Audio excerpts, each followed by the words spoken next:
I'm often asked, what surprised you about the book? And I said that I got to write it. I would have never imagined that.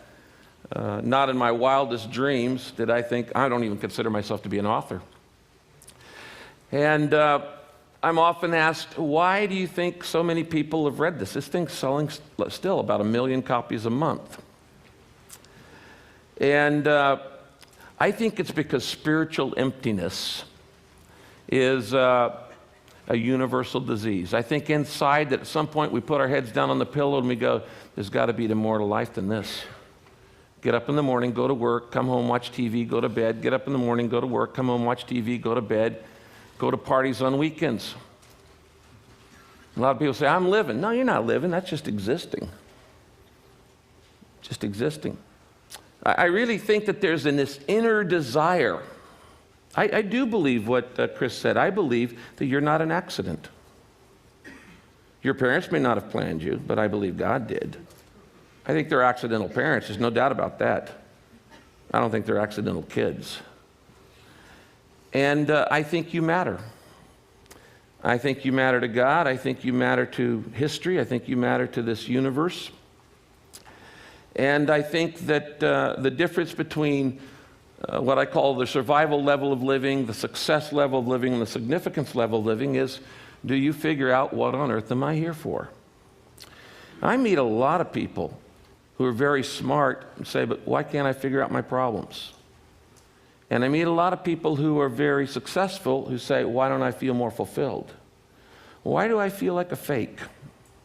Why do I feel like I've got to pretend that I'm more than I really am? I think that comes down to this issue of meaning, of significance, of purpose. I think it comes down to this issue of, why am I here? What am I here for? Where am I going? These are not religious issues. They're human issues. I wanted to tell Michael before he spoke that I really appreciate what he does because it makes my life work a whole lot easier. As a pastor, I do see a lot of kooks. And I have learned that there are kooks in every area of life.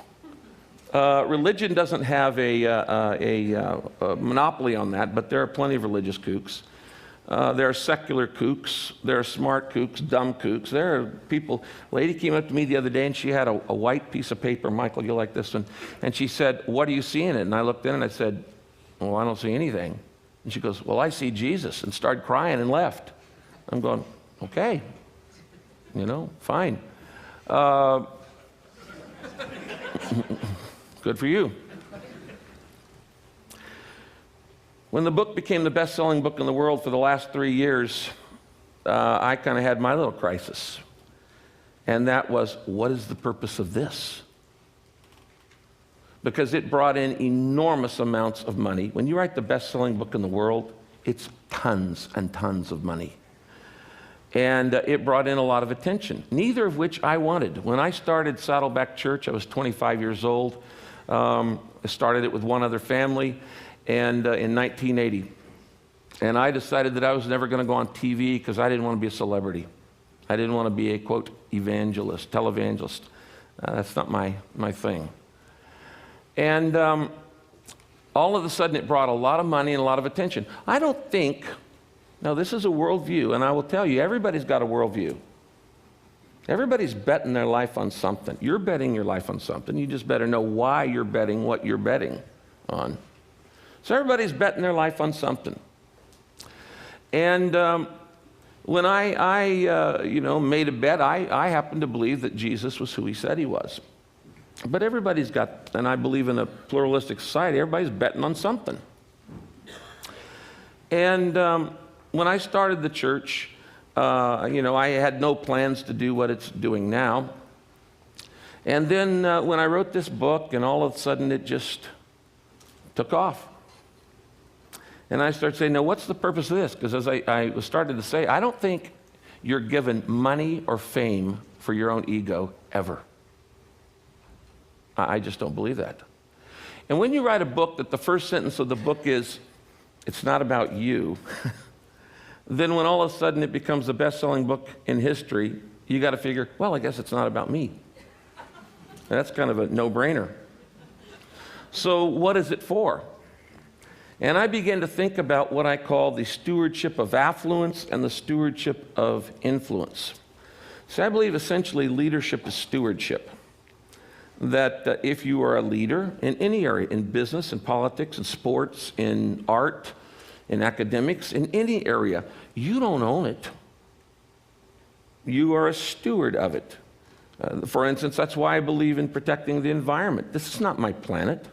It wasn't mine before I was born. It's not going to be mine after I die. I'm just here for 80 years, and that's it. I was debating the other day on a talk show, and a guy was challenging me and go, what's a pastor doing on protecting the environment? And I asked this guy, I said, well, do you believe that human beings are responsible to make the world a little bit better place for the next generation? Do you think we have a stewardship here to take the environment seriously? And he said, no. I said, no, you don't. I said, let me make this clear again. Do you believe that as human beings, I'm not talking about religion, do you believe that as human beings it is our responsibility to take care of this planet and make it just a little bit better for the next generation? And he said, no, not any more than any other species. When he said the word species, he was revealing his worldview. And he was saying, I'm no more responsible to take care of this environment than a duck is. Well, now, I know a lot of times we act like ducks, but you're not a duck. You're not a duck. And you are responsible. That's my worldview. And so you need to understand what your world is, the worldview is. The problem is most people never really think it through. They never really codify it or qualify it or quantify it and say, this is what I believe and this is why I believe what I believe. I don't personally have enough faith to be an atheist. But you may. Your worldview, though, does determine everything else in your life because it determines your decisions, it determines your relationships, it determines your level of confidence, it determines really everything in your life. What we believe, obviously, and you know this, determines our behavior, and our behavior determines what we become in life. So all of this money started pouring in, and all of this fame started pouring in, and I'm going, what do I do with this? My wife and I first made 5 decisions on what to do with the money. We said, first, we're not going to use it on ourselves. I didn't go out and buy a bigger house. I don't own a guest house. I still drive the same 4-year-old Ford that I've driven. We just said we're not going to use it on us. The second thing was I stopped taking a salary from the church that I pastor. Third thing is I added up all that the church had paid me over the last 25 years, and I gave it back. And I gave it back because I didn't want anybody thinking that I do what I do for money. I don't. In fact, personally, I've never met a priest or a pastor or a minister who does it for money. I know that's the stereotype. I've never met one of them. Believe me, there's a whole lot easier ways to make money. Pastors are like on 24 hours a day call. They're like doctors. I left late today. I'd hoped to be here yesterday because my father-in-law is in his last probably 48 hours before he dies of cancer. And I'm watching a guy who's lived his life. He's now in his mid-80s. And he's dying with peace. You know, the test of your worldview is not how you act in the good times. The test of your worldview is how you act at the funeral. And having been through literally hundreds, if not thousands of funerals, it makes a difference. It makes a difference what you believe. So we gave it all back to the back. And then we set up 3 foundations working on some of the major problems of the world: illiteracy, poverty, pandemic diseases, particularly HIV/AIDS, and set up these 3 foundations and put the money into that. The last thing we did is we became what I call reverse tithers. And that is when my wife and I got married 30 years ago, we started tithing. Now that's a principle in the Bible that says give 10% of what you get back to charity. Give it away to help other people. So we started doing that, and each year we would raise our tithe 1%. So the first year of marriage, we went to 11%. The second year, we went to 12%. And the third year, we went to 13%, and on and on and on. Why did I do that? Because every time I give, it breaks the grip of materialism in my life. Materialism is all about getting. Get all you can all you get, sit on the can and spoil the rest. It's all about more, having more. And we think that the good life is actually looking good. That's most important of all. Looking good, feeling good, and having the goods. But that's not the good life. I meet people all the time who have those, and they're not necessarily happy.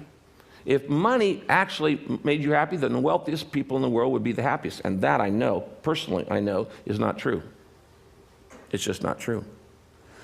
So the good life is not about looking good, feeling good, or having the goods. It's about being good and doing good. Giving your life away. Significance in life doesn't come from status, because you can always find somebody who's got more than you. It doesn't come from sex. It doesn't come from salary. It comes from serving. It is in giving our lives away we find meaning, we find significance. That's the way we were wired, I believe, by God. And so we began to give away, and now after 30 years, my wife and I are reverse tithers. We give away 90% and live on 10%. That actually was the easy part. The hard part is, what do I do with all this attention? Because I started getting all kinds of invitations. I just came off of a nearly month-long speaking tour on 3 different continents. And I won't go into that, but it was an amazing thing. And I'm going, what do I do with this notoriety that the book has brought? And being a pastor, I started reading the Bible. There's a chapter in the Bible called Psalm 72, and it's Solomon's prayer for more influence. When you read this prayer, it sounds incredibly selfish, self-centered. It sounds like he says, God, I want you to make me famous. That's what he prays. He said, I want you to make me famous. I want you to spread the fame of my name through every land. I want you to give me power. I want you to make me famous. I want you to give me influence. And it just sounds like the most egotistical request you could make if you were going to pray. Until you read the whole psalm, the whole chapter. And then he says, so that the king, he was the king of Israel at that time, at its apex in power, so that the king may care for the widow and orphan, support the oppressed, defend the defenseless, care for the sick, assist the poor, speak up for the foreigner, those in prison. Basically, he's talking about all the marginalized in society. And as I read that, I looked at it and I thought, you know, what this is saying is that the purpose of influence is to speak up for those who have no influence. The purpose of influence is not to build your ego or your net worth. And by the way, your net worth is not the same thing as your self-worth. Your value is not based on your valuables. It's based on a whole different set of things. And so the purpose of influence is to speak up for those who have no influence. And I had to admit, I can't think of the last time I thought of widows and orphans. They're not on my radar. I pastor a church in one of the most affluent areas of America. There are a bunch of gated communities. I have a church full of CEOs and scientists. And I could go 5 years and never, ever see a homeless person. They're just not in my pathway. Now they're 13 miles up the road in Santa Ana. So I had to say, okay, I will use whatever affluence and whatever influence I've got to help those who don't have either of those. You know, there's a story in the Bible about Moses. Whether you believe it's true or not really doesn't matter to me, but Moses, if you saw the movie The Ten Commandments, Moses goes out and there's this burning bush and God talks to him and God says, Moses, what's in your hand? I think that's one of the most important questions you'll ever be asked. What's in your hand? Moses says, it's a staff. It's a shepherd's staff. And God says, throw it down. And if you saw the movie, you know, he throws it down and it becomes a snake. And Moses, and then God says, pick it up. And he picks it back up again and it becomes a staff again. Now I'm reading this thing and I'm going, what is that all about? Okay, what's that all about? Well, I do know a couple things. Number one, God never does a miracle to show off. It's not just, wow, isn't that cool? And by the way, my God doesn't have to show up on cheese bread. And if God's going to show up, you know, he's not going to show up on cheese bread. Okay? This is why I love what Michael does, because it's like, okay, if he's debunking it, then I don't have to. But my God doesn't show up on sprinkler images. He got a few more powerful ways than that to do whatever he wants to do. But he doesn't do miracles just to show off. Second thing is, if God ever asks you a question, he already knows the answer. Obviously, if he's God, then that would mean that when he asks the question, it's for your benefit, not his. So he's going, what's in your hand? Now, what was in Moses' hand? Well, he was a shepherd's staff. Now, follow me on this. This staff represented three things about Moses' life. First, it represented his identity. He was a shepherd. It's the symbol of his own occupation. I am a shepherd. It's a symbol of his identity, his career, his job. Second, it's a symbol of not only his identity, it's a symbol of his income, because all of his assets are tied up in sheep.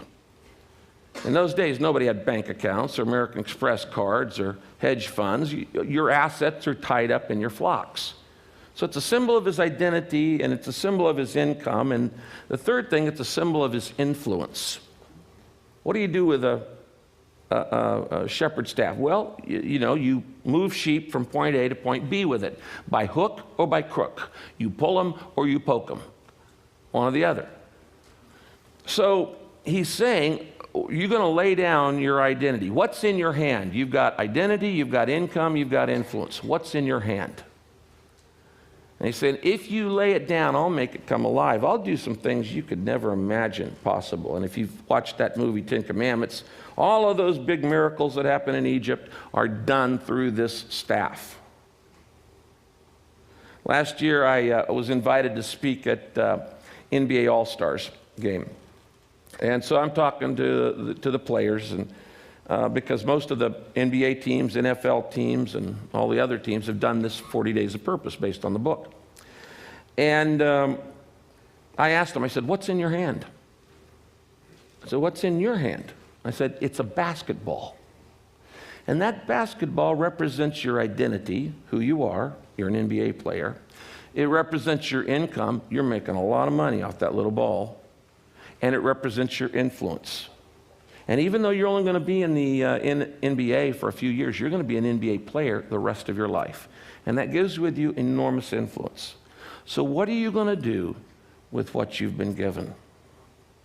And I guess that's the main reason I came up here today to all of you very bright people at TED, is to say, what's in your hand? What do you have that you've been given?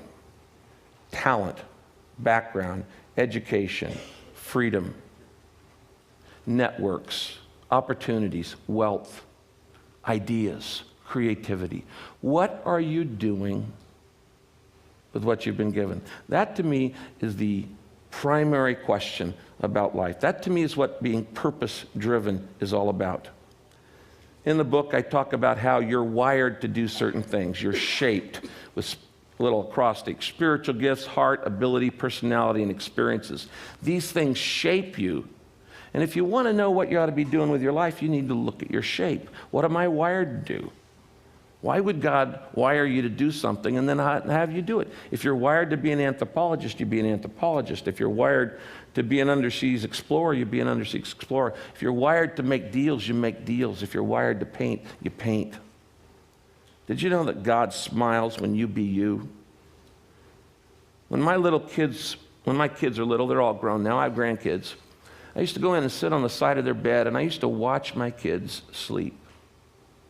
And I just watched their little bodies rise and lower, rise and lower. And I would look at them and go, this is not an accident. Rise and lower. And I got joy out of just watching them sleep. Some people have the misguided idea that God only gets excited when you're doing, quote, spiritual things like going to church or helping the poor or, confessing or doing something like that. The bottom line is God gets pleasure watching you be you. Why? He made you. And when you do what you were made to do, he goes, that's my boy. That's my girl. You're using the talent and the ability that I gave you. So my advice to you is look at what's in your hand, your identity, your influence, your income, and say, it's not about me. It's about making the world a better place. Thank you.